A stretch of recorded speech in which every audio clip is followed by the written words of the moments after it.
Maybe I guess the obligatory question with not everybody out there. Did you get through the Washington game unscathed? Yeah, no, we're just got some maintenance stuff going today. Luke went home. Another chance for him to get back and see his family.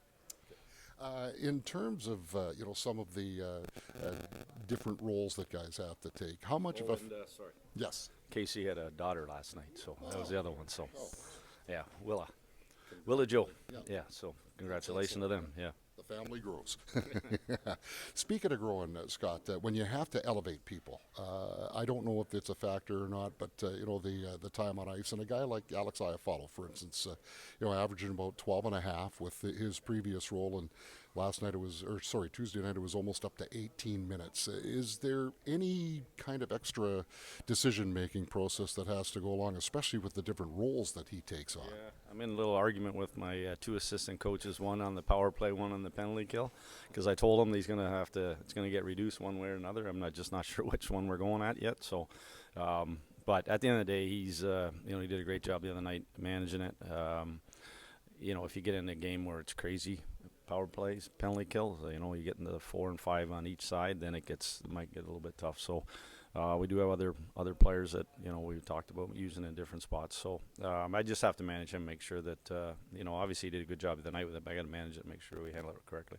And on that note too, with Josh, what do you think his comfortable place is? Because he's been up over 25 minutes for many of the last couple of weeks. Is that a happy spot for him, or is that also an area that you're having debates? Oh, he wants to play 30. He does. He wants to go to every other shift, and it depends on what those games are sometimes. If we're chasing a game, he's going to be out there a ton. I guess even in the tight ones. But at the end of the day, when if there's a lot of specialty teams, he maybe doesn't get as much kill. He's kind of like the same thing with Al. Maybe if our power play is going lots and he's having a lot of 5-on-5, maybe he doesn't go as much on the kill. And so there's just different areas that we kind of look at. We also look at when we had opportunities like we did yesterday with a day off. And he's an elite athlete. He seems to recover as quick as anybody. He looks like his tank is empty. He comes off at the end of his shift, and 30 seconds later he's back up and going 100 miles an hour. So he's one guy that skating for him is one of his strongest suits, and he just seems to respond to big minutes.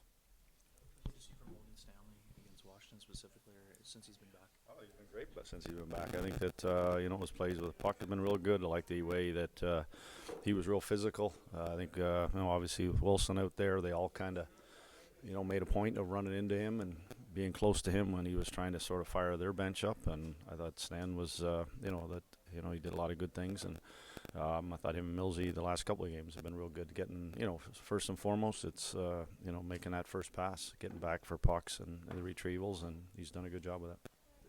Big picture question here. What is your team's strongest trait, would you say? I would say right now, probably the biggest thing is getting ready for the next opponent. It really is. It's as much as, we've had so many highs this year that we've been able to, park it and move on to the next one, and just getting ourselves ready for the next opponent. As big as that game was the other night, guess what? There's another big one coming on Friday. Like I mentioned before, Dallas isn't leaving our rearview mirror, so we just got to keep plowing forward, and that's our group has been really good at, just focusing on what's next. Yeah.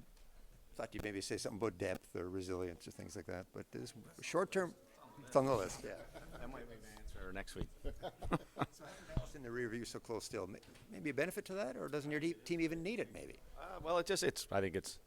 You still have a job to do. We haven't, like I mentioned the other night, we clinched, we checked off one box, and that's eliminating 8 teams. We still have another one. The next one is to win the division. So that's what we're after. Based on that, Scott, and I might get a smack in the back of the head for asking this, but do you almost have to go 10-0 down the stretch here to make that happen in terms of finishing first? We just got to beat Jersey on Friday. We'll start there. Hey, Scott. Ehlers is having a really strong season, and the big goal against Washington. Since you came to the team, have you seen any particular improvements in him this season in his game, any area? I think just like a lot of our top skill guys, their buy-in without the puck has been huge. they take pride in it. He takes pride in, not wanting to get scored on. And then the other side for me is that, I constantly talk to him about putting his speed on display every chance he gets. And he does that, and he puts fear in the other team's defensemen because he, builds up that speed and gets coming. The other night there was 3 guys chasing him, and nobody was going to catch him on that goal. And that's when he does that, he's extremely dangerous. But he's a guy that's a veteran guy. That's been in this league, knows how to play, knows what it takes to get himself through 82 games, and he's been pretty consistent with it. And you put him on the first power play unit. Has he met your expectations on there? Oh yeah, I mean, he's a huge part of how of why we're having success. All season long. That it was a new role for him, something he had never done before, and his one comment was, as long as you teach me and show me what I need to do and what I'm supposed to do, and he's grasped it, and it's really helped us. His quickness to get across and support pucks when other teams get aggressive, his skill making, his ability to to find people, and then that shot from the sort of the bumper spot has been everything we had hoped. The high-end skill guy, he does seem very open to suggestions and coaching, all very humble.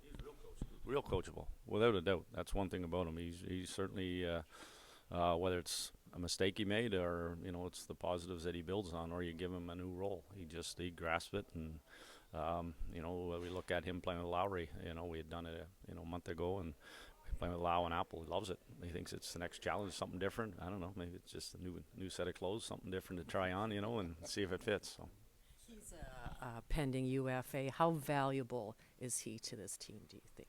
Well, he's extremely valuable, but that's not something that he's worrying about right now. It's not something we're worried about. We're just, we're trying to get the most out of him. He's trying to get the most out of himself to help us win hockey games, and that stuff will all take care of itself.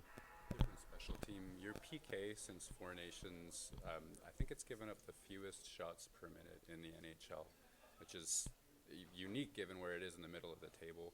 What's going well in this stretch, or is that just one of those stats? No, we actually sat down and talked about it prior, that we wanted to kind of sort of, even though we were away on vacation, we still looked at some things. We looked at some other teams. We looked at some things that we thought maybe might be able to help us in that department, and sort of implemented them, and we're getting some results. There are some goals still going in, but at the end of the day, there is some changes that we made from what we started out at the first half of the year, and I think that it's starting to, the guys are grasping it and sort of making sure that they're on the right page. That's the biggest thing for me on a penalty kill, when the 4 guys are all on the same page, and when sort of one moves, they all move in cohesive pressure, or it's might be on an entry, or it might be on a retrieval and trying to get puck down the ice. That it seems to be a lot better in that department. Have you sort of changed some of the pressure triggers, or like a little bit? Double top secret. One type of shot that still happens, I think, is rebounds and that, and you got a diverse group of skills amongst your D-men and all that sort of stuff. So what do you guys have to do to make sure you win those battles? Yeah, I think that we've seen it, and it's kind of how that sort of the league goes. Start of the year, first half of the year, power plays are a lot of tic-tac, moving pucks, making great plays, and PKs get stronger and stronger as the season goes on, especially going to playoffs. So at the end of the day, you got to find a way as a power play to get your pucks to the goal, to get it to the net front. Maybe you're not looking for that one extra pass. You're trying to get it to that front. And so the teams are doing that, and they're doing that like you mentioned. Maybe we're not allowing teams to get pucks there, but they are still going to try to get there and have numbers around on top of Helly. So that's our job. I mean, bringing in Luke is a part of that. Big body guy, blocks shots, like he's heavy in that net front. So those are areas that you have to be aware of on power plays. When you take away those seam plays, you take away those one-timers, you have to expect that those pucks are going to come to the paint, and that's when you have to be ready for those. And that's part of that, being all 4 guys being ready for those.